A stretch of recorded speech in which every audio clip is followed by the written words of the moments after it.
جناب لوط علیہ السلام سدوم کی بستی کے باشندوں کو جب سمجھاتے تھے تو آگے سے یہی جواب دیتے تھے، تم کون ہوتے ہو ہمیں روکنے ٹوکنے والے؟ وہ اتنے ترقی پسند تھے تمہارے لفظوں کے مطابق، وہ اتنے آزاد خیال تھے تمہارے نعروں کے مطابق، وہ اتنے روشن خیال تھے تمہارے سلوگن کے مطابق کہ باقاعدہ چوکوں میں، چوراہوں میں، ڈیروں میں مردوں کے ساتھ برائیاں کرتے تھے، اور جو ان کو روکتا تھا کہتے تھے ہم سارے پسند کرتے ہیں، تمہیں پسند نہیں ہے تو ہماری بستی چھوڑ جو، باہر چلے جاؤ۔ جناب لوط کو بھی انہوں نے یہی کہا تھا، تم بڑے پاک بنتے ہو، نہ رہو ہمارے درمیان، چلے جاؤ یہاں سے۔ اور وہ بدبخت جانتے نہیں تھے کہ جب تک یہ برائیوں سے روکنے والے موجود ہیں اللہ کی رحمتیں کچھ نہ کچھ موجود ہیں۔ وہ بد نصیب جانتے نہیں تھے اگر یہ چلے گئے تو ان بستیوں پہ تباہیاں کیسی آئیں گی۔ اخرجوہم من قریتکم، نکال دو ان کو اپنی بستیوں سے، انہم اناس یتطہرون، یہ بڑے پاک صاف بنتے ہیں، ان سے کہیں جا کے کہیں اور رہیں۔ امام ابن کثیر رحمہ اللہ لکھتے ہیں کہ قوم لوط کی بستی کو پھر اللہ نے اٹھایا جیسے لفٹر کسی چیز کو اٹھاتا ہے نا، اللہ جو قادر قدیر ہے اس کے لیے کیا مشکل تھا، پوری بستی کو اتنا اٹھایا گیا کہ آسماں کے فرشتوں نے ان کے کتوں کے بھونکنے اور ان کے گھروں کے اندر بدے ہوئے گدوں کے ہنہنانے کی جب آوازیں سن لیں تو آسمان سے الٹا اس بستی کو پٹخ دیا گیا، اور پٹخنے کے بعد اوپر پتھروں کی بارش نازل ہوتی رہی۔ ان الذين يحبون ان تشيع الفاحشة في الذين آمنوا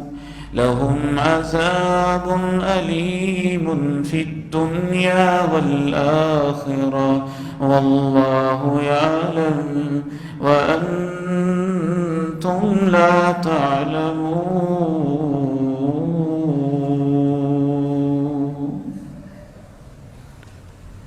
دنیا میں نقد سزا برائیوں کے پھیلنے کی، اور جب ان سے کوئی روکنے والا بھی نہ ہو، یہ ہوتی ہے کہ پھر اس معاشرے کے اندر بیماریاں پھیل جاتی ہیں۔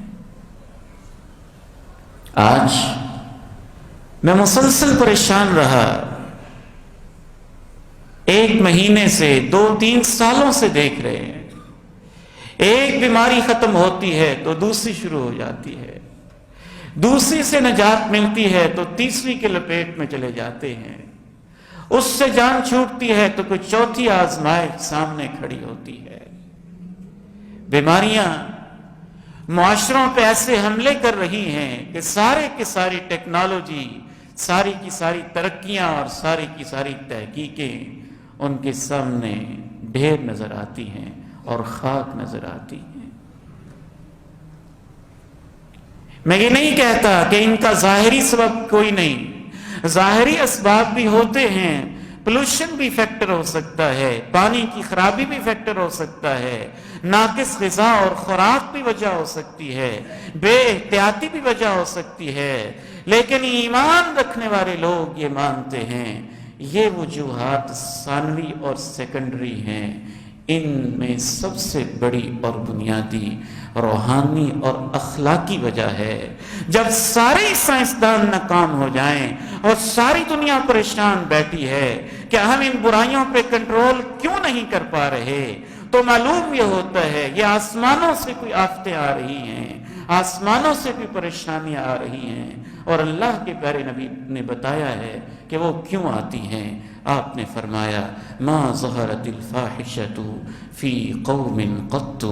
جب کسی قوم کے اندر بے حیائی عام ہو جاتی ہے تو پھر اس قوم کے اندر برائیاں اور وہ دردیں ہوتی ہیں، دردوں کے لفظ ہیں، وہ بیماریاں اور دردوں والی بیماریاں ہوتی ہیں جو ان کے آباء و اجداد میں کبھی نہیں ہوئی تھی۔